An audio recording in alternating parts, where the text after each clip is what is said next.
Bueno, le damos la bienvenida a toda nuestra querida audiencia en el día de hoy. Para mí es un placer estar junto a ustedes en estos minutos.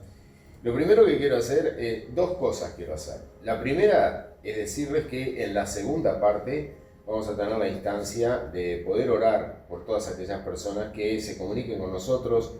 Y lo segundo que quiero hacer, obviamente, es agradecer a toda la audiencia que nos estuvo enviando sus solicitudes de oración, a las personas que hicieron la oración para recibir a Cristo, que eso me parece que es algo hermoso para destacar. Así que muchísimas gracias por estar allí. Recuerden, después vamos a tener una instancia donde vamos a estar orando. Yo creo en un Dios de milagros, creo en un Dios de amor, de misericordia, creo en un Dios de propósito, pero creo en un Dios que también afirma y confirma la fe de sus hijos a través de los milagros. Tal vez usted lo esté necesitando en la economía, tal vez lo necesita en su familia, tal vez lo necesita en la salud. Bueno, quédese con nosotros y sobre el final, sobre la última parte del programa, vamos a estar orando. Así que usted va a tener ahora el tiempo necesario para poder tomar los medios de comunicación y hacernos saber y llegar su solicitud y su pedido de oración. Así que a partir de ahora ya puede hacerlo, se comunica con nosotros. Hoy quiero tocar un tema que yo me parece que es interesante. Si bien no es un estudio muy profundo de las Escrituras, es un estudio que analiza las 7 veces que Jesús dijo yo soy en el Evangelio de San Juan. Cada vez que decía yo soy, detrás había una enseñanza. En realidad fueron 8 veces que dijo yo soy. 7 fueron para enseñar la palabra y la 8ª vez es cuando lo vienen a arrestar para aquel juicio tan armado y tan triste que le tocó vivir a Jesús para luego llegar a la cruz. Cuando lo vinieron a arrestar y preguntan por él, él les responde, yo soy, dice que ahí cayeron. Pero ese último yo soy no lo vamos a ver. Hoy sí vamos a ver los otros 7, que en realidad es una palabra que es tan hermosa poderla estudiar. Mire, yo, si algo me gusta que la gente conozca, es de la Biblia. Que conozcan la palabra de Dios, que la lean, que la estudien. Si tienen tiempo, estudien un poco las Escrituras, porque allí está la fuente de sabiduría y la respuesta de Dios a cada una de nuestras interrogantes. ¿Usted quiere saber la voluntad de Dios? No tiene que ir a la iglesia cuando viene un profeta. Con todo respeto y cariño, por supuesto que acepto los ministerios. Pero yo creo que cuando uno quiere conocer la voluntad de Dios, el primer paso es leer la Biblia. Cuando uno lee la Biblia, le pueden surgir dudas, que ahí están los pastores precisamente para evacuarlas. Pero uno empieza a leer la Biblia y la misma Escritura nos da a nosotros la respuesta a nuestra interrogante. Vamos a ir al Evangelio de San Juan, donde en el capítulo 6, versículo 35, Jesús dijo, yo soy el pan de vida, el que a mí viene nunca tendrá hambre, y el que en mí cree no tendrá sed jamás. Ahora, ¿sabe? Él sabe exactamente lo que necesitamos, no lo que pedimos, sino lo que nosotros necesitamos, no lo que queremos, porque a veces nuestra petición a Dios es algo que tal vez no estamos necesitando en ese momento, pero Dios sabe cuáles son nuestras necesidades. Ahora bien, a veces los mensajes de Jesús iban en una línea hacia lo espiritual o hacia lo natural. A veces Jesús hablaba cosas espirituales que tenían trascendencia en el mundo natural, en el mundo nuestro.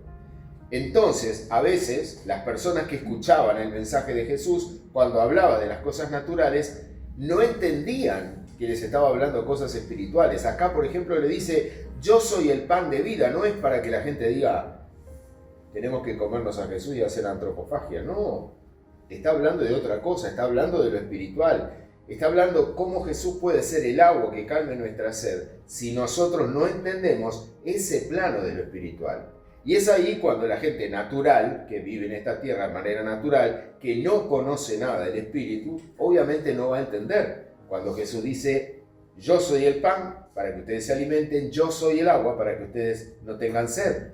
Y por eso lo decía de una manera en que la gente lo pudiera entender. Sin embargo, no todos lo entendían.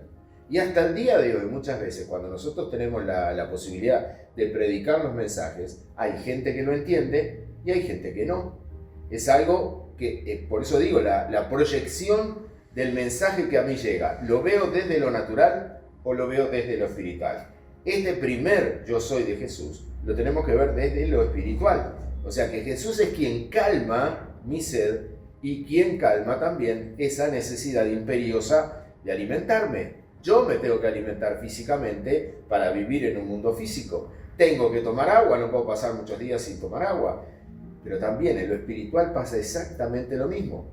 Cuando una persona le entrega el corazón a Dios, cuando una persona realmente tiene la instancia de la conversión y empieza una nueva vida dentro de esa persona, empieza una vida que necesita la alimentación espiritual. Entonces, esa alimentación espiritual es la respuesta a esta primer invitación que Jesús nos hace. Él es el pan de vida, Él es el agua que sacia nuestra sed. ¿Y por qué yo repito esto de que Dios no nos da a nosotros lo que pedimos, sino lo que necesitamos? Porque acá mucha gente se va a sumar a la palabra que es la regla de oro. Pidan y recibirán, llamen y se os abrirá. Es perfecto lo que dice la palabra, no estoy en contra de eso. Estoy diciendo que a veces en la regla de oro, yo digo, pero si acá dice todo lo que yo le pida, Dios me lo va a dar.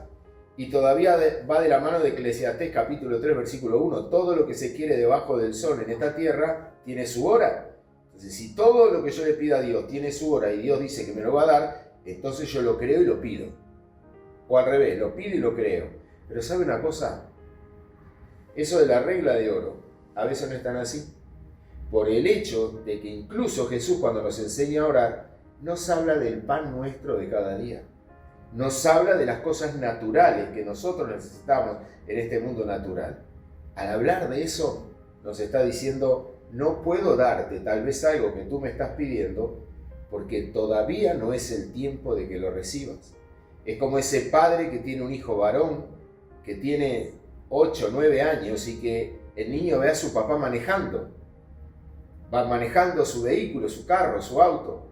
Y le pide que le enseñe a manejar. Y el papá dice, todavía sos muy niño. Dentro de unos años sí te voy a enseñar a manejar. Pero el niño ya quiere manejar. Y cuando su papá se baja, el niño se pone en el volante y quiere manejar, ¿verdad? Porque dice, yo quiero manejar igual que mi papá. ¿Y por qué el papá no le da el auto? El papá no le da el auto para que maneje porque sabe que el niño no está en condiciones de hacerlo. No tiene la edad, no tiene la madurez. Y eso pasa cuando a veces nosotros le pedimos a Dios cosas en las cuales Dios dice, Dios te puede decir sí, te puede decir no, o te puede decir no por ahora. Este es el caso en el que Dios te dice no por ahora. Lo que me estás pidiendo te lo voy a dar más adelante, no te lo puedo dar ahora. No estás en condiciones de que yo te pueda enseñar a conducir un vehículo porque no estás en la edad ni en la madurez emocional y física como para poder salir a manejar. Tenés que esperar la edad. Bueno, esto es igual. A veces nosotros como niños caprichosos le estamos pidiendo a Dios y reclamando a Dios que Dios nos dé algo que nosotros queremos. Tenemos la fe para pedirla. Sabemos que Dios nos puede dar. Sabemos que Dios puede hacer milagros, pero hay un momento en que Dios dice, no, no es el tiempo todavía. No por ahora. O no definitivo. Y sabe una cosa, que el ser humano no está acostumbrado a que Dios le diga que no. Cuando Dios te dice que no, como respuesta a una oración, hay muchos cristianos que no han entendido que la vida cristiana te lleva a una madurez en la cual nosotros tenemos que entender cuando Dios te dice que no. Es probable que Dios te haya dicho alguna vez que no y te enojaste con Dios, pero hay una realidad. Cuando Dios te dice que no, te lo dice por algo. Está evitando daños que pueden venir en el futuro si Él te da lo que le estás pidiendo. Por eso hay momentos en que Dios te va a decir que no, aunque la gente se enoje. Por eso la respuesta a este yo soy el pan de vida es que Dios siempre te va a dar, primero, el alimento espiritual. Segundo, el agua que calme esa sed que muchas veces yo tengo y digo, no entiendo lo que estoy pasando, no entiendo el proceso en el cual estoy metido, pero hay algo, yo necesito de Dios. Mucha gente va a Dios por los beneficios. Mucha gente va y dice, busquen primeramente el reino de Dios y su justicia porque todo lo demás viene por añadidura. Bueno, hay cristianos inmaduros que hoy en día se dan vuelta a correr las añadiduras, a pedirlas, a reclamarlas. Y la palabra de Dios dice, busquen primero a Dios. Y todo eso que ustedes quieren va a venir, va a tener su tiempo y su hora. Pero eso se llama, y lo hemos visto en el programa anterior, se llama el proceso. El proceso es el tiempo de madurez para obtener las cosas que yo quiero, y más que eso es obtener las cosas que Dios me quiere dar a mí. Porque yo de repente le estoy pidiendo algo a Dios y Dios tiene para darme algo muchísimo más grande que ni siquiera ha pasado por mi conocimiento, por mi imaginación. Sin embargo, Dios tiene cosas grandes para sus hijos. El segundo yo soy de Jesús, vaya anotando. Le voy a decir el primero, que está en San Juan capítulo 6, versículo 35. Este es yo soy el pan de vida. El segundo está en San Juan capítulo 8, versículo 12, donde dice la palabra de Dios: yo soy la luz del mundo. El que me sigue no andará en tinieblas, sino que tendrá la luz de la vida. Yo soy la luz del mundo. ¿Sabe qué tiene que ver esto? Esto tiene que ver con que verdaderamente nosotros estamos con quien ilumina al mundo, ilumina nuestro camino. Es como si usted va... una vez tuve una experiencia. Veníamos de una campaña lejos de la capital y veníamos en una ruta y no había luz ninguna. Y yo recuerdo que veníamos con otras personas y yo le dije: observen lo que va a pasar. Y apagué las luces del vehículo y empezaron a gritar: prende la luz que no se ve nada. Yo volví a prender las luces del vehículo, volví a enfocarme en la carretera. Le digo: ¿se dieron cuenta que no había ni una luz que pudiera marcarnos el camino? Más que la que nosotros teníamos en el vehículo. Si uno apagaba esa luz, quedaba totalmente en tinieblas. Hoy la gente, sin saberlo, está viviendo en tinieblas. Ahora, hay una realidad. Yo soy la luz en un mundo espiritual. Yo soy el reflejo de la luz de Dios en mi trabajo, en mi comunidad, en mi familia. Yo soy la luz porque yo reflejo la luz de Cristo. Ahora, ¿qué tiene que ver esto? Tiene que ver con el testimonio de la persona. Si no hay luz en mi vida, yo no puedo ser testimonio para nadie. Porque nadie va a querer seguir, ¿verdad?, el ejemplo de una persona que con su testimonio a mí no me bendice. Cuando a mí me hablaron de Cristo en mi trabajo, que me habló un compañero y me explicó el camino de la salvación, para mí era todo nuevo y a mí me gustó. Y yo trabajaba en una oficina diferente, en la oficina del gobierno, en la oficina del Estado. Yo trabajaba en una oficina diferente a la que este muchacho me estaba hablando. Él trabajaba en otra oficina. Y yo fui a la iglesia, me invitaron a ir a la iglesia, hice la oración, recibí a Cristo, me empecé a sentir bien. Y recuerdo que me regalaron un Nuevo Testamento y empecé a leer en la oficina el Nuevo Testamento. Y me acuerdo con una avidez tremenda leyendo la historia de Jesús. Y yo estaba leyendo allí en mi rato libre, estaba leyendo el Nuevo Testamento y se me acerca otro compañero. Y me dice: qué bueno que estás leyendo el Nuevo Testamento, te felicito. Y yo lo miré y le dije: gracias. Y yo soy igual que vos, ahora somos iguales. Y yo recuerdo que a mí me surgió decirle: tal persona sí, pero vos no. Sí, yo voy a la iglesia. Y yo tenía de él el peor de los testimonios. Sabía que no era de repente una persona que estaba dando testimonio verdadero de su fe, al contrario. Y ahí me puse a pensar que no todo el que se dice ser lo es. Para mí esa persona no era cristiana, sin embargo él sí creía y consideraba que era cristiano. ¿Sabe por qué?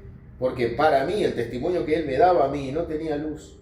Para mí el testimonio no reflejaba el amor de Dios. Entonces, es como si usted va por el medio del campo y está todo oscuro. Y usted ve a lo lejos una fogata, hay fuego a lo lejos. Usted piensa dos cosas: hay gente y hay vida. Si está prendido el fuego, hay vida. ¿Sabe qué es lo que pasa cuando ese fuego queda extinguido?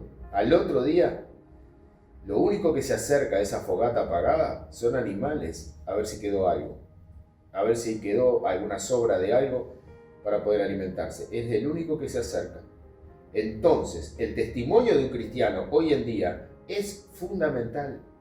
Es fundamental porque la gente tal vez no escuche tanto lo que yo digo, sino que observe cómo yo hablo, cómo yo me comporto, cómo soy con los demás, cómo soy con mi familia. La gente observa mucho eso. No están esperando que yo dé un discurso para que ellos me escuchen y qué bien. No, la gente va a ver cómo yo soy como compañero, como esposo, como padre, como hermano, como hijo. La gente va a ver esas cosas. Y yo creo que hoy en día más gente recibe la salvación a través de mensajes dados por gente que es de buen testimonio, que por otras personas que simplemente por decir que son cristianos, a mí el testimonio que me dan no es valedero. No sé si entiende a dónde voy. Usted que me está escuchando, la gente que a usted lo conoce, tienen que saber que usted es cristiano sin que usted diga una palabra. Ahora, si habla, mejor. Si usted le predica, si usted les enseña, muchísimo mejor. ¿Qué quise decir primero con esto? Es que la gente tiene que ver el Evangelio como usted lo vive. Porque el Evangelio no es una religión. El Evangelio es un estilo de vida. El Evangelio es algo que la gente me ve a mí y tiene que ver, mire lo que yo le voy a decir. El Evangelio sabe lo que tiene que hacer en mi vida, que yo sea la persona más feliz del barrio, más feliz de la zona donde yo vivo. Yo voy a los lugares donde compro los comestibles de todos los días y saludo y bendigo a la gente y me conocen y saben que soy cristiano. Pero yo soy el que tiene que estar feliz. Yo soy el que tiene que estar alegre. Tengo problemas, tengo dificultades, tal vez no me alcanza el dinero, pero soy una persona feliz. ¿Por qué? Primero, porque sé que Dios está conmigo. Segundo, porque sé que Dios me perdonó. Tercero, porque me espera una eternidad con Él. El único que sabe qué pasa después de la muerte es Dios. Ayer yo tuve que ir a un sepelio y había fallecido ya una señora cristiana, hermana de la fe, con una edad muy avanzada. Era natural que partiera la eternidad. Pero sin embargo había mucho respeto, había mucho silencio y las lágrimas de aquellos seres muy queridos de la señora. Es natural que eso pase, es natural.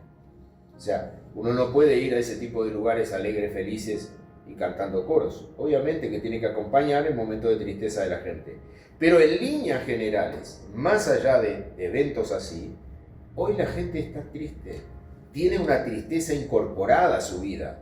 Se levantan tristes, viven en frustración, viven en tristeza. Y mire que no pasa por el dinero, porque alguno podrá decir, bueno, yo estoy triste porque mi condición económica, porque mi condición familiar, porque me pasó esto o aquello. Motivos hay para estar tristes. Pero ¿saben una cosa? Dios es el único que te puede sacar del pozo y del lodo cenagoso. ¿Sabe lo que significa el pozo y el lodo cenagoso del Salmo 40? Era una manera de cazar. Era una manera que en los tiempos bíblicos tenían los cazadores de poder cazar animales salvajes. No existía la pólvora, así que ellos tenían que tener la invención para poder cazar los animales. ¿Saben cómo lo hacían? Cavaban un pozo profundo en la tierra, metían mucha agua en el fondo que se hiciera un barro y después lo que hacían era cubrir la parte de arriba con ramas, con hojas, con cosas. El animal venía caminando, pum, caía en el medio del pozo. ¿Sabe lo que hacía por instinto el animal? Quería salir del pozo. Entonces empezaba a patinar en el barro y empezaba a patinar y quería escalar las paredes y como eran altas no podía y patinaba y volvía a caer en el fondo. Al otro día ese animal estaba exhausto, estaba cansado y estaba entregado. Así que venían los cazadores y veían que las hojas estaban movidas, que estaban caídas, sabía que había un animal en el fondo, iban y lo sacaban. O sea que era una manera de cazar. El Salmo 40, ¿sabe lo que nos dice a nosotros? Que pacientemente esperé a Jehová, se inclinó a mí, oyó mi clamor porque me vio en el pozo, en el lodo cenagoso, me vio patinando queriendo salir, buscando soluciones por todos lados, buscando psicólogos, buscando asistentes sociales, buscando personas que sean consejeros que te puedan hablar, buscando pastores, buscando por todos lados y seguís patinando en el barro y no hay salida, porque el único que te saca del pozo y del lodo cenagoso se llama Dios, es el único. Entonces, ¿qué hace Dios cuando te ve en el pozo? Que te ve en lo peor de tu vida, se inclina y te saca. Por eso dije que lo más hermoso de esto es ser un testimonio de luz, porque cuando sos un testimonio de luz te vas a acercar a muchos pozos, a sacar a muchas personas que están metidos en ellos. Tercer yo soy de Jesús, San Juan capítulo 10, versículo 7. Yo se lo leo, pero usted anótelo y después búsquelo. Dice, volvió pues Jesús a decirles, de cierto os digo, cuando dos veces repite de cierto, significa una aseveración, es afirmación de algo que lo subraya. Así que dice, de cierto os digo, yo soy la puerta de las ovejas. Todos los que antes de mí vinieron, ladrones son y salteadores, pero no lo oyeron las ovejas. Yo soy la puerta, el que por mí entrare será salvo y entrará y saldrá y hallará pastos. ¿Sabe a qué se refiere esta palabra de yo soy la puerta de las ovejas? Tiene que ver con el redil. El redil era el lugar de descanso de las ovejas. Era un muro hecho de piedra en forma redonda y tenía una puerta, una portera de madera, donde todas las mañanas el pastor que cuidaba las ovejas abría esa puerta, las ovejas salían del redil después de haber descansado de noche, estaban todo el día pastando, todo el día llevándolas a tomar agua y a seguir pastando, para que en la tardecita, antes de que llegara la noche, llevaba de vuelta todas las ovejas al redil, cerraba la puerta del redil y se quedaba a cuidar las ovejas para que ningún animal rapaz, el animal rapaz es el animal que mata para comer, y era muy probable que vinieran algunos animales a matar las ovejas. Entonces el pastor se quedaba despierto toda la noche para que ningún animal viniera a subir por el muro del redil a llevarse a alguna oveja. ¿Qué significa esto? Significa, yo soy pastor, ¿verdad? Bueno, pero yo soy, en esa palabra, yo soy el pastor asalariado. Soy el pastor a quien el dueño de las ovejas me paga para que yo se las cuide. Yo tengo que cuidar las ovejas. Yo tengo que abrir la puerta para llevarlas a pastar y a tomar agua. Yo soy el que las tiene que traer y si una me falta, dejo todas guardaditas y salgo a buscar la que se me perdió. Ese es el asalariado. El verdadero dueño de las ovejas, el verdadero pastor, es el que dice que da la vida por las ovejas. Y una cosa es dar la vida por las ovejas y otra es vivir de las ovejas. A mí el que me paga es Dios, como asalariado, como cuidador de sus ovejas. ¿Sabe por qué le digo esto? Porque conozco muchos que creen que ellos son los dueños de las ovejas. No, las ovejas le pertenecen al verdadero dueño de las ovejas, que se llama Jesucristo. Pero también dice, yo soy la puerta. ¿Qué quiere decir esto? Que al reino de los cielos no se entra por la ventana, no se entra por la chimenea. Hay una puerta para entrar al reino de los cielos. Hay un único camino para poder llegar. Dice la Biblia que hay un único Dios y un único camino para llegar a Dios, que se llama Jesucristo. No hay otro. Es como si usted ve un río y ve puentes para cruzar ese río. Y ve que de repente hay un puente que fue hecho por parte del Estado, un puente muy hermoso, muy lindo. Pero usted de repente ve que hay gente que quiere cruzar al otro lado del río haciendo otros puentecitos, haciendo de repente un puente más chico. Y usted dice, no, el puente que a mí me da seguridad es este.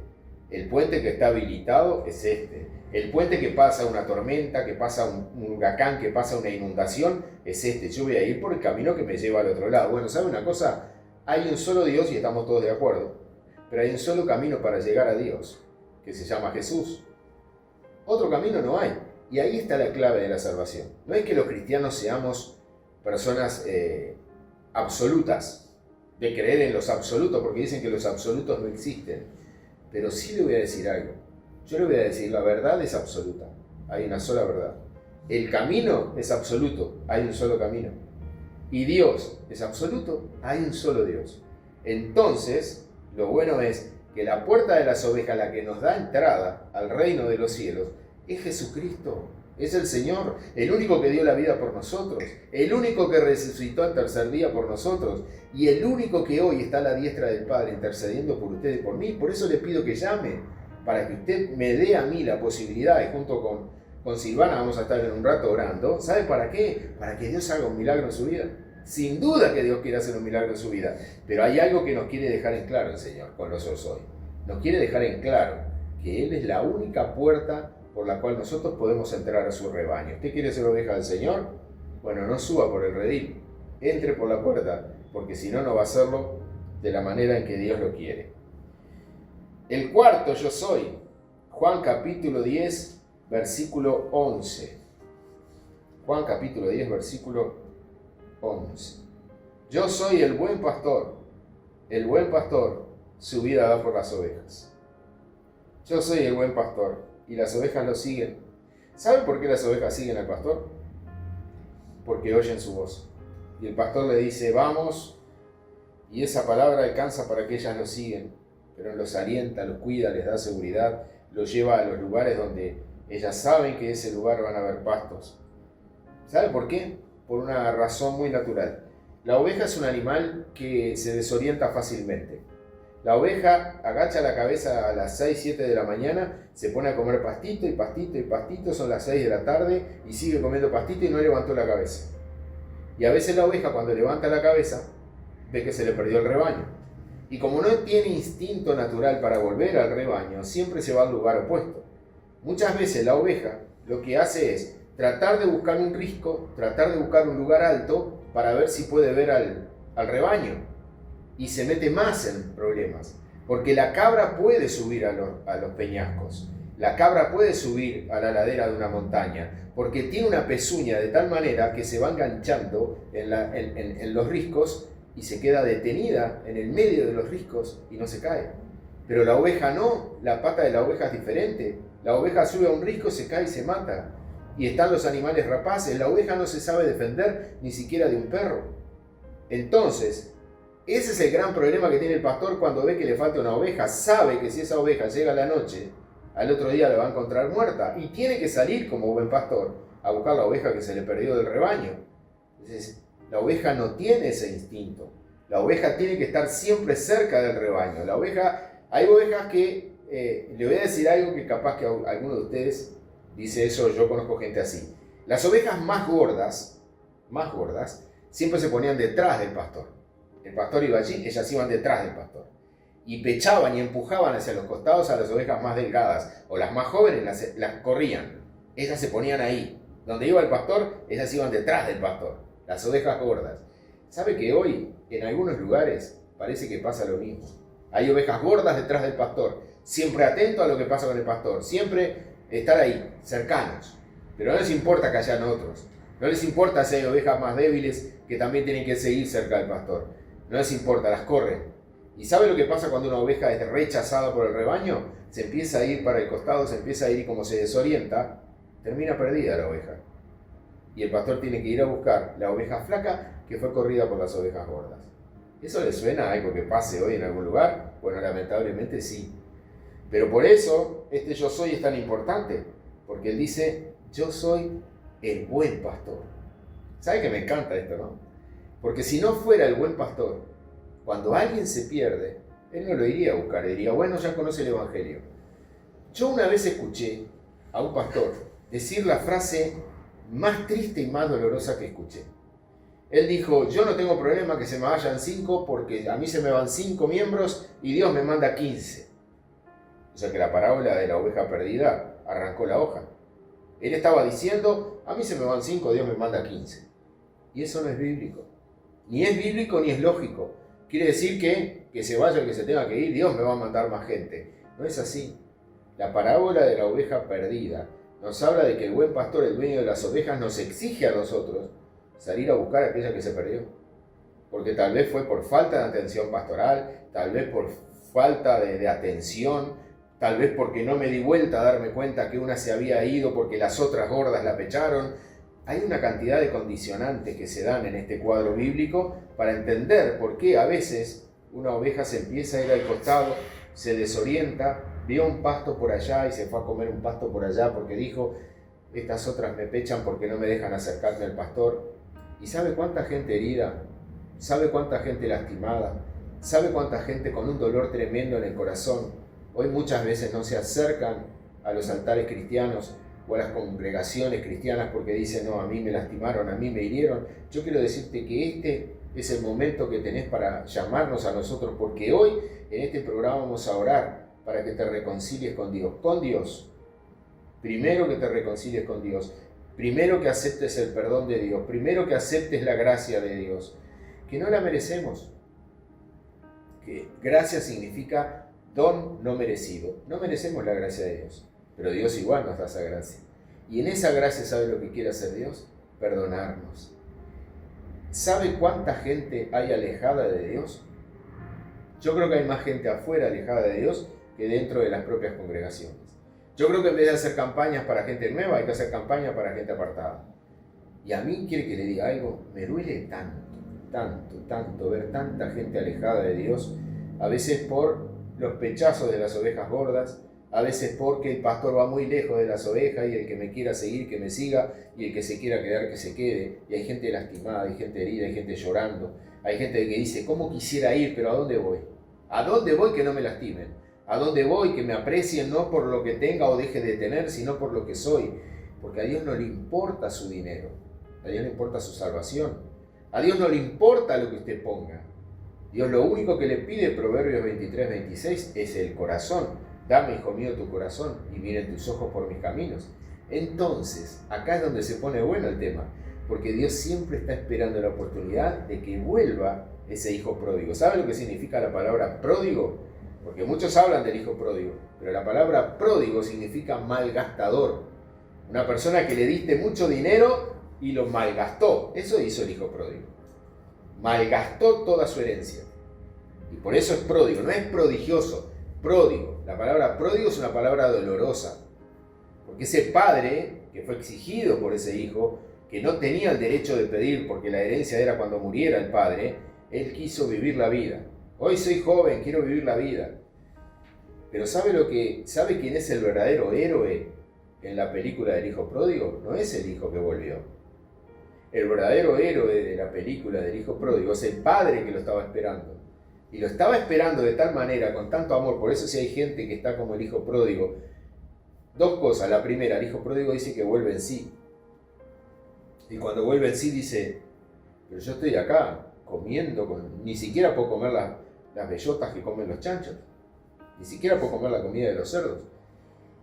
Y cuando vuelve en sí dice, recapacito, un empleado de mi padre come mejor que lo que yo estoy acá haciendo. Voy a volver, le voy a pedir perdón. Y todo lo que ese joven piensa decirle al padre, cuando llega se lo dice. ¿Y sabe lo que hace el padre? Dice que corre y lo abraza.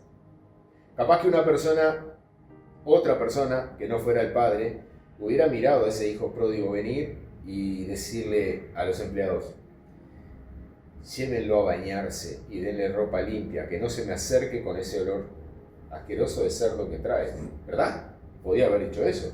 Sin embargo, ¿sabe? Es una parábola, es un ejemplo de algo que puede pasar. ¿Sabe lo que significa? Que Dios te abraza así como estás.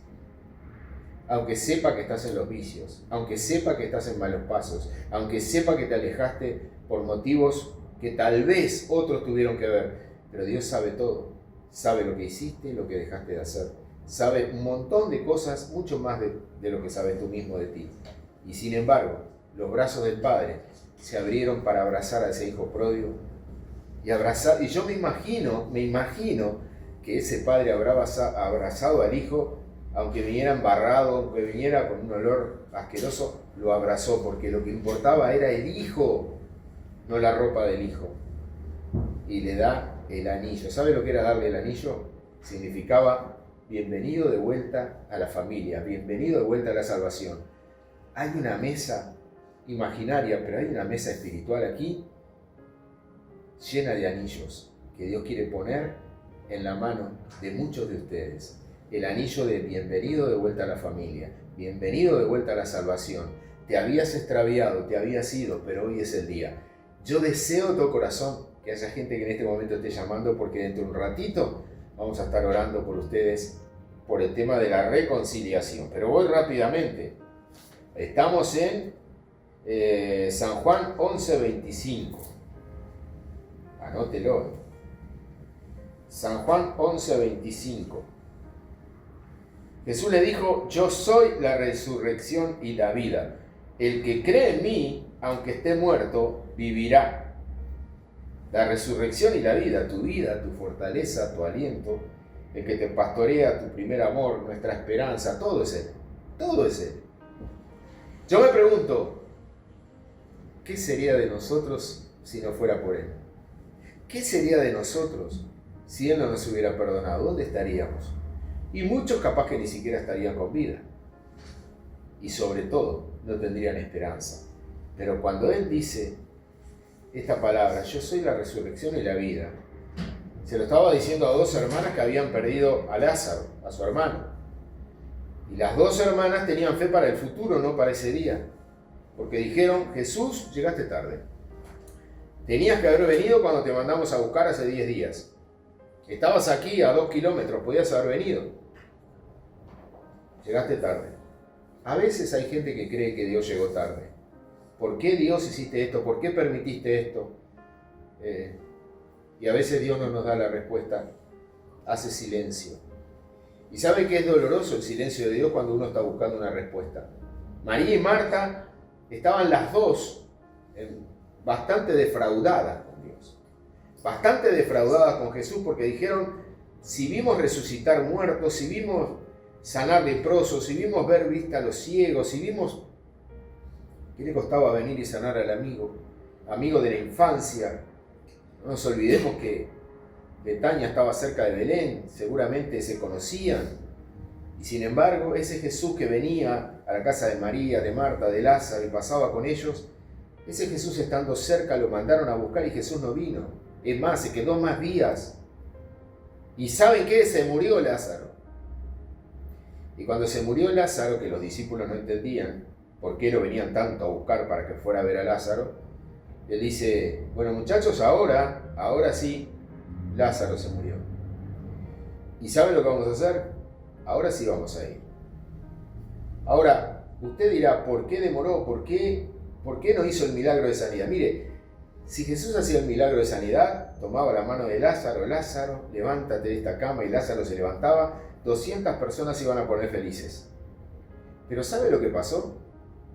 Cuando Lázaro, a la orden de Jesús, sale de la tumba después de 4 días de muerto, que en ese momento hacía calor, o sea que el cuerpo se descomponía en las primeras 24 horas, ¿sabe qué pasó? Empezaron a creer por miles y por miles. Y los fariseos, alguaciles que buscaban la ocasión para hacer caer a Jesús, ellos fueron los primeros que se convirtieron. ¿Saben por qué? Porque en aquel momento, una de las muertes, que había una de las formas de enterramiento, que era casi similar a muchas de las que había en Egipto, a la persona se le quitaban los órganos internos. Es más, ¿sabe cómo se quitaba el cerebro? Se quitaba por la nariz. Y después se le quitaban todos los órganos de adentro. Quiere decir que cuando Lázaro sale, Jesús le hizo todos los órganos nuevos. Por eso, los que sabían que Lázaro estaba en la tumba, sabían que era imposible que Lázaro volviera a la vida. ¿Cómo va a volver a la vida? No tiene cerebro, no tiene pulmones, no tiene corazón, no tiene hígado, no tiene nada. Y está allí con el sudario y con todo vendado, ¿no? Con especias aromáticas, como se hacían en esos tiempos. ¿No te he dicho que si querés verás la gloria de Dios? Esta palabra es para muchos de ustedes. ¿No te he dicho que si querés verás la gloria de Dios? Y claro que vieron la gloria de Dios. Pero hay una clave de victoria acá. Que después, mire, yo se la digo ahora y después vamos a orar. ¿Sabe cuál es la clave de victoria? Que Jesús resucita a Lázaro. Lázaro, ven fuera.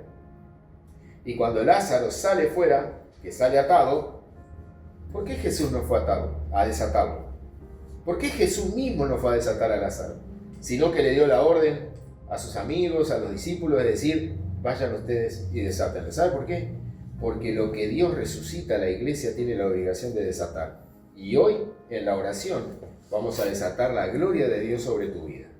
Vamos a hacer una pequeña pausa musical y después de esa pausa prepárese, porque vienen los últimos 2, Yo soy de Jesús, y va a venir la oración que vamos a hacer por usted. Quebrantado me postro a tus pies,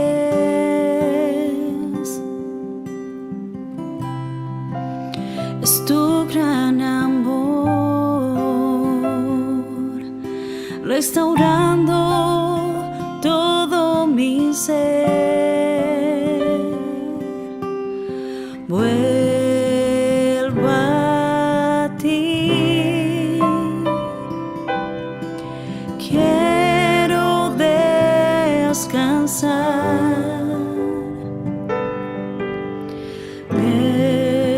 Es tu perdón que puede rescatar mi corazón, y es por tu amor que llevaste mi pecado y dolor. Venciste a la muerte, oh Señor,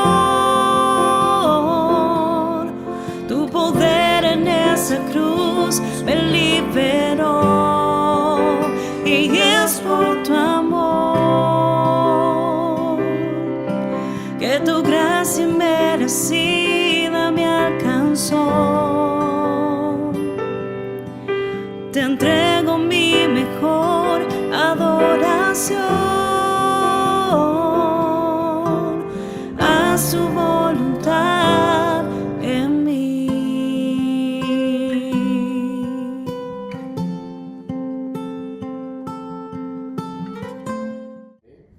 Le damos la bienvenida a Silvana. Muchas gracias. Bueno. Antes que me preguntes, te cuento que estoy muy contenta. ¿Sí? Muy contenta por los números de la gente que está llamando. No para que nos den un me gusta, sino para que podamos orar antes de finalizar este programa, ¿sabes? Y vamos a estar orando por la gente que se sigue anotando ahora para que podamos orar por ellos. Yo creo en un milagro impresionante que va a haber hoy en nuestra audiencia, pero también el mayor de los milagros que podemos ver, que es la gente recibiendo la salvación, que es la gente reconciliándose, que para mí eso es algo tan hermoso, porque yo creo que se ha perdido la vocación por los perdidos hoy en día. En líneas generales se ha perdido la vocación por la gente perdida, y hay tanta gente que necesita sentirse salva, sentirse perdonada por Dios, que para eso estamos haciendo este programa. Y miren, nos quedaban de los 7 yo soy de Jesús que están escritos en el Evangelio según San Juan, quedaba el sexto y el séptimo, son 7. El sexto, a mí me encanta el sexto, Juan 14:6. Yo soy el camino, la verdad y la vida. Nadie, miren, es hermoso, ¿no? Porque aclara, nadie viene al Padre sino por mí. Tomás le dice, Señor, no sabemos a dónde vas, no conocemos el camino. Digo, yo soy el camino.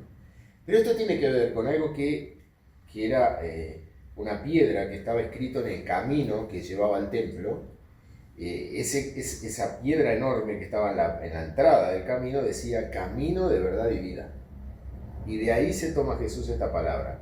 Él es el camino, es la verdad y es la vida. Y me parece fascinante, ¿no? Porque Él está diciendo, sigan mi camino, no hay otro camino, no hay otro ejemplo, sigan el mío, pero dice cosas muy rotundas, ¿no? Lo que hablábamos hoy de los absolutos, si hay un absoluto para la verdad, es Jesús. Y Él puede decir, yo soy el camino, la verdad y la vida.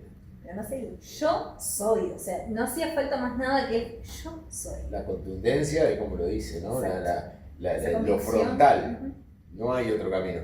Hoy la gente busca esos caminos, hoy la gente está permanentemente buscando caminos alternos para llegar a Dios, conocer el favor de Dios, y han aparecido una cantidad de cosas que yo creo que han aparecido en los últimos años, no solamente en los últimos 200 años con la multiplicación de grupos religiosos, algunos se dicen cristianos. Hoy aparecen en los últimos 60, 70 años una palabra que no es bíblica, pero que se usa mucho, que es la sanación, la energía, un montón de cosas que la gente está buscando como una manera de tener paz o de una búsqueda hacia lo espiritual. Bueno, el que quiera tener comunión con Dios, hay un solo camino que se llama Jesús. De hecho me los anoté, porque me estuvieron preguntando el yo soy. Y hoy por hoy, como vos decías, a nivel de sanación, a nivel de sentirme bien, a nivel de buscar una espiritualidad, hay gente que declara o le enseñan a declarar lo contrario a lo que es. Ponele, quiere prosperidad, entonces yo soy prosperidad. Quieren salud, yo soy salud. Yo mismo me sano. Y acá hay algunas cosas que son muy interesantes. Mira, decretos poderosos. A través del yo soy ese que te estoy hablando, que tú no lo tocaste todavía. Potentes afirmaciones y es un imán para atraer dinero. ¿Te imaginas que solamente con decir yo soy dinero atraiga el dinero? Hay mucha gente que lamentablemente está siendo engañada a través de este tipo de afirmaciones. Sí. Hay gente que lamentablemente en esa necesidad de búsqueda se abrazan a la mínima esperanza que le puedan dar. Y si viene alguien que capaz que no tiene mala intención, pero que también está confundido en una cantidad de cosas, puede llegar a considerar que porque también lo he visto en altares cristianos, de decir, diga la palabra, ¿no? Aquello del centurión, diga la palabra y mi siervo sanará. Decirle a tu hermano. Sí, decretá o decir, no. Yo creo que lo que está faltando son siervos. Está habiendo muchísimos generales, pero están faltando siervos. Están faltando aquellas personas que dicen, Señor, como dijo Jesús en aquella oración del Getsemaní, no lo que yo quiero, sino lo que tú quieres. Y eso significa tu voluntad por encima de la mía. Entonces, hoy hay gente que dice, no, yo no acepto la voluntad de Dios. Yo decreto sanidad, yo decreto prosperidad, yo decreto... Y ese decreto hace un pacto. Y ese pacto termina anulando el pacto anterior, porque si vos haces un pacto, ese pacto anula el anterior. Y vos podés llegar a anular el pacto de la cruz que te da perdón, que te da redención, que te da vida eterna, lo estás anulando por querer hacer un pacto en el cual te enseñaron, te dijeron, usted decrete y usted diga, y lo que hace falta es decir, Señor, que se haga tu voluntad y no la mía. Ahora mirá qué interesante, porque ese camino, verdad y vida, nos lleva a decir, no hay otra verdad, no hay. No, ahora están inventando, están las redes, evangelios que han encontrado por allá, por una cueva, y encontraron unos escritos, un manuscrito de otro evangelio. La Biblia dice que iban a aparecer en estos tiempos, ¿verdad? Personas que iban a torcer las escrituras. El evangelio es sencillo, a veces lo complicamos nosotros los predicadores, pero el evangelio es sencillo. Cree en el Señor Jesucristo y serás salvo. ¿Qué promesa más grande? Entonces, el único camino que nos lleva a tener comunión con Dios, que nos lleva a tener paz con Dios, se llama Jesús. No hay otro camino. Y cuando nosotros decimos esto, a veces las personas dicen, pero yo creo en la idolatría, porque vengo de una familia que tenía santitos, virgencitas, imágenes aquí y allá, cintas, ristras de ajo, cintas de todo un poco. La gente lo hace como una manera de protección, ¿no? Se quieren proteger de algo. O siguen la costumbre que venía ancestralmente de creer en eso, ¿no? Y yo les digo, cuando uno cree en una imagen, está sacando a Dios del primer lugar para poner esa imagen. Cuando uno cree que alguien que no es ni camino, ni verdad, ni vida, toma espacio en tu lugar, la gente queda esperanzada de un milagro que en realidad no está hecho por Dios. Porque el milagro puede venir, ¿eh? El milagro puede venir. Yo siempre pongo como ejemplo los brujos de Faraón. Hacían los mismos milagros que hacía Moisés. Entonces, a mí no me impresiona que se haga un milagro por parte de gente que cree en la idolatría. Si digo, es algo que desagrada a Dios y se lo digo por las Escrituras. A Dios le desagrada profundamente que las personas lo saquen a Él de primer lugar para poner imágenes o cosas por el estilo. Creo que el peor error del ser humano es que necesita una imagen. Cree por lo que ve. Entonces, exactamente. Entonces, si a mí me dicen que esta tablita tiene poder, y yo sigo la tablita. Sí. Entonces, como en la Biblia no hay imágenes, es ahí creo que donde al ser humano le cuesta más, ¿no? Sí. Creer en ese Dios, necesita lo tangible, sí. Necesita lo palpable, necesita que pongan un manto, yo voy y lo toco, una mujer tocó el manto, entonces en la iglesia pusieron un manto, yo fui y lo toqué y tuve más fe. Sí, pero eso se llama fetichismo, lo vimos en el programa anterior. Fetichismo. Tengo que hacer algo, tengo que tocar algo para que eso aumente mi fe. Cuando Jesús, vienen los discípulos y le dicen, Señor, aumentanos la fe. Jesús dice, no es necesario. Orienten bien la fe, porque aunque sea muy pequeñita, la fe va a producir efectos cuando está puesta en Jesús. Por eso Él dice, camino, verdad y vida. Y todavía agrega muy claramente que nadie puede ir a Dios si no es a través de Él. Es imposible que Dios te vea y te diga, ¿de parte de quién viene usted? ¿De tal santito, de tal esto? No es cierto. Y nosotros tenemos que venir acá a decir la verdad de eso. Porque si la gente dice, bueno, pero a mí me enseñaron, te enseñaron mal. Y el último yo soy de Jesús es San Juan, capítulo 15, versículo 1. Yo soy la vid verdadera y mi Padre es el labrador. Todo lo que podemos hacer separado de Jesús es nada. Debemos depender de Él, nutrirnos de su amor y nutrirnos de su espíritu, como el racimo de uva está allí en el pámpano alimentándose y llevando un fruto que cuando madura tiene la gran posibilidad de ser usado. Entonces, ¿qué es lo que quiere Dios con nosotros? Que seamos como ese racimo, como esas uvas que en realidad lo que hacen es estar prendiditas al pámpano alimentándose, el sol para la maduración, y después que está maduro el fruto, entonces sí, se corta el racimo y se puede usar. Ahora, ¿qué es lo que pasa cuando dice yo soy la vid verdadera? Nos habla del engaño de estos tiempos, de las falsas vides que hay, que supuestamente este mundo está lleno, y por eso dije, recién estábamos hablando de algunos casos, pero hay muchísimos casos. Es más, antes de que viniera Jesús, habían venido otros personajes engañando a la gente con trucos y haciéndoles creer que ellos eran el Mesías. Y los detectaban rápidamente los fiscales de los fariseos y los apedreaban, los mataban. Ellos buscaban hacer lo mismo con Jesús, pero se daban cuenta que las palabras de Jesús, que los hechos de Jesús, que todo lo que veían de él, afirmaba que era el Mesías. Pero ¿cuál es el tema? Hoy en día, siglo XXI, siguen habiendo iluminados, engañando a la gente, usando los medios de comunicación para que la gente crea que ellos son los grandes enviados de Dios, y no. Sacando de plata más que nada. Sí, buscando lamentablemente. dinero de por medio. ¿Sabes una cosa? ¿Sabes lo que dice la Biblia? Raíz de todos los males es el amor al dinero. Raíz de todos los males es el amor al dinero. Por el dinero una persona se corrompe, se prostituye, pierde su familia, pierde su trabajo. ¿Cuántas cosas pierde la gente por el amor al dinero? Por el amor al dinero un padre desatiende a sus hijos. Por el amor al dinero no se preocupa de su matrimonio, no se preocupa de su familia, porque está afanado por el tema del dinero. Y a veces, mira, ayer estaba escuchando un reportaje del hijo de uno de los narcotraficantes más grandes que hubo en la historia, Escobar, y le estaban haciendo un reportaje a él, ¿no?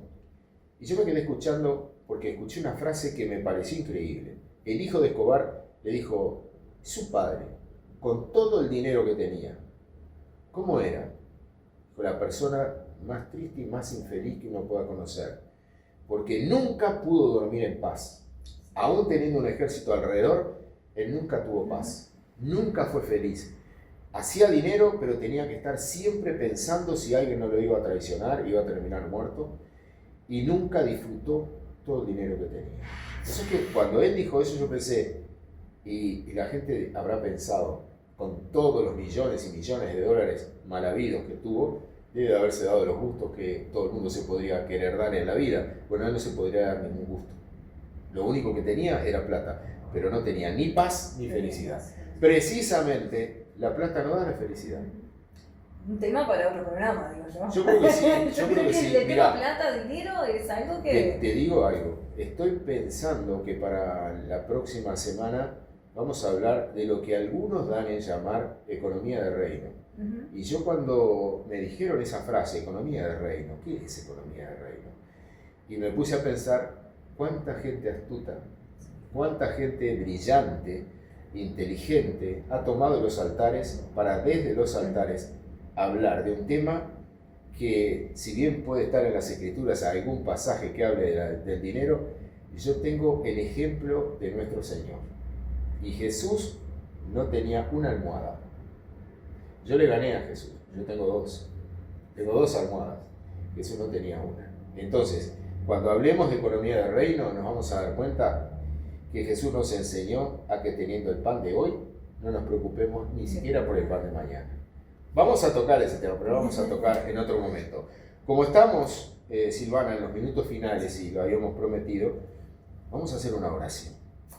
Esa oración que Mateo capítulo 18, versículo 18 dice que cuando dos de nosotros nos pongamos de acuerdo, lo que pedimos se hace. Aquí somos dos, pero sé que detrás de la pantalla hay una cantidad de personas que dicen, este es el momento, quiero que oren por mi economía, por mi salud, por mi familia, por mi trabajo. Quiero volver a los pies del Señor, quiero volver nuevamente a sentir la alegría, el gozo que tenía antes y que lo perdí porque me alejé, porque me aparté por un montón de cosas, por las famosas ovejas gordas que te van empujando del rebaño, porque los lastimaron tanta gente. Tomaste un tema pero muy importante, mucha gente dolida, mucha gente maltratada dentro de las iglesias, es más, te puedo decir, gente que ha sido echada de adentro de las iglesias, sí, injustamente, echada, ¿no? Mirá. Y vos hablabas del buen pastor su vida da, ese versículo sí, lo viaron, lo saltaron. pero también te digo una cosa, si el pastor no te alimenta bien, no te lleva a buenas aguas y no te cuida cuando estás dentro del redil, es mejor. Ni siquiera como asalariado cumple su trabajo. Es un tema interesante, el tema de las heridas emocionales,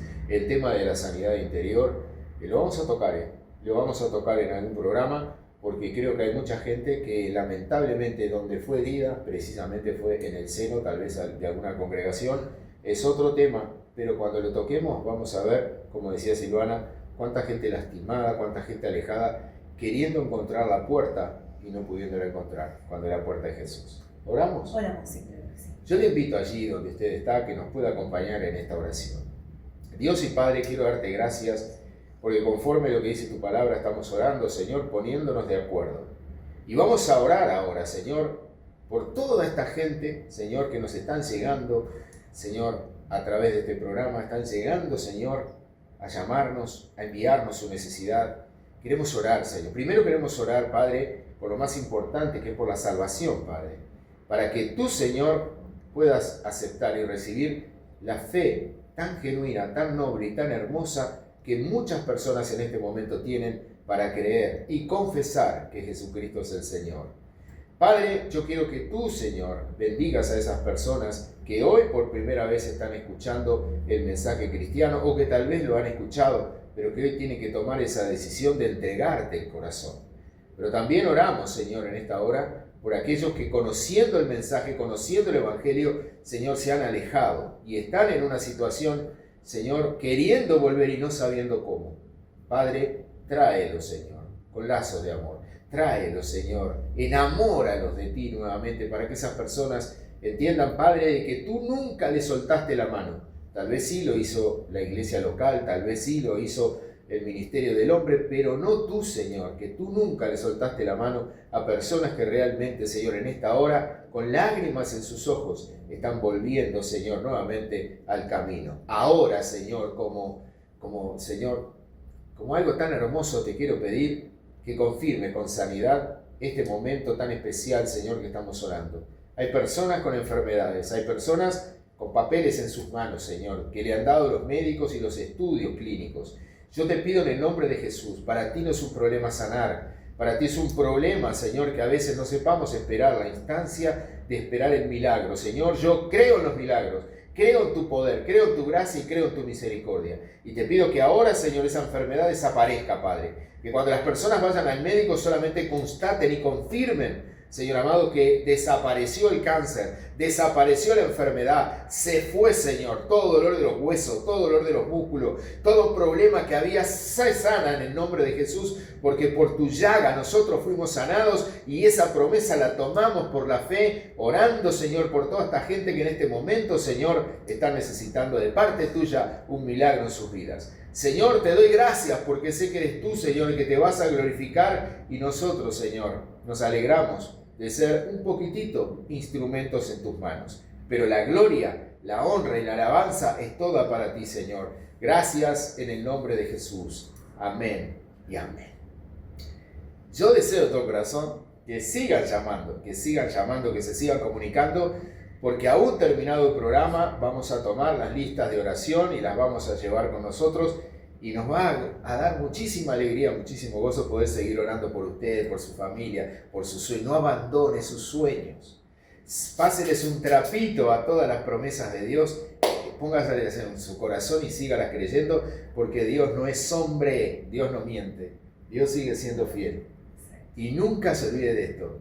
La debilidad de mi fe no cambia la fidelidad de Dios. Dios sigue siendo fiel. Nos vamos. Nos reencontramos la semana que viene para seguir conociendo la verdad. ¿Te parece? Nos vamos. Un beso grande para todos. Dios les bendiga.